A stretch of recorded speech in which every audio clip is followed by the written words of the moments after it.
l'actu parfois c'est surprenant, très surprenant. Toulouse, un patient se présente aux urgences avec un obus de la Première Guerre mondiale dans le rectum. Ok. J'ai pas les mots. Je comprends pas, Imaginons, t'as un obus chez toi, pourquoi pas? Par contre, à quel moment tu te dis « On sent, mais c'est bien sûr, j'ai été foutre ce truc sur la cheminée alors que depuis tout ce temps, j'aurais pu me le mettre dans le fion. » Sur internet, un gars a réagi en commentaire en disant juste « Ouais, banal. » Banal?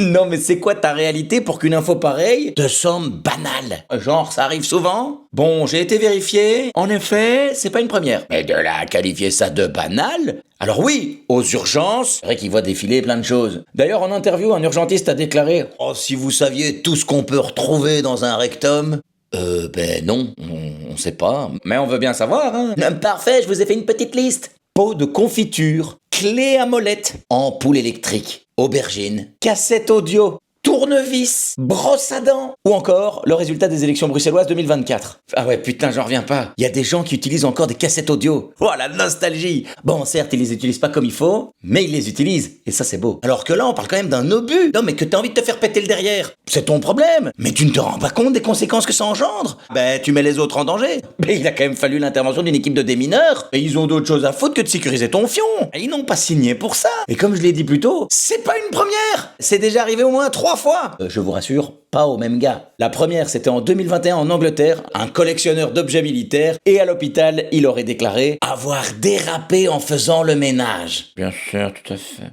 J'ai glissé, chef. Attends, c'est aussi crédible qu'une déclaration de David Clarinval. Oui, pardon, alors pour ceux qui ne voient pas, c'est le ministre de l'Emploi en Belgique. Et clairement, lui, il serait plus crédible avec un obus dans le derrière qu'en prenant la parole. En même temps, sur l'échelle de l'incompétence, ministre, c'est l'unité de mesure. Alors la deuxième fois, c'était en 2022, du côté de Toulon, en France. Un homme de 88 ans. Et ce que j'aime bien avec lui, c'est qu'il n'a pas cherché d'excuses. Il a juste déclaré « Ouais, j'ai trouvé ça chez mon frère ».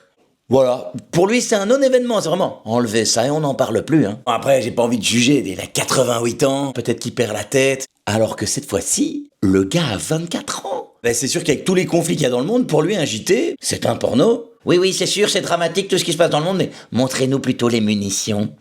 Alors, un conseil, pour ceux qui auraient besoin d'un conseil. Arrêtez de vous charger l'arrière-train à balles de guerre, la politique s'en charge très bien au quotidien. Alors, est pas belle la vie? Et pour me voir en spectacle, rendez-vous le 18 avril au Dôme de Charleroi. www.lavieestunefête.be/pe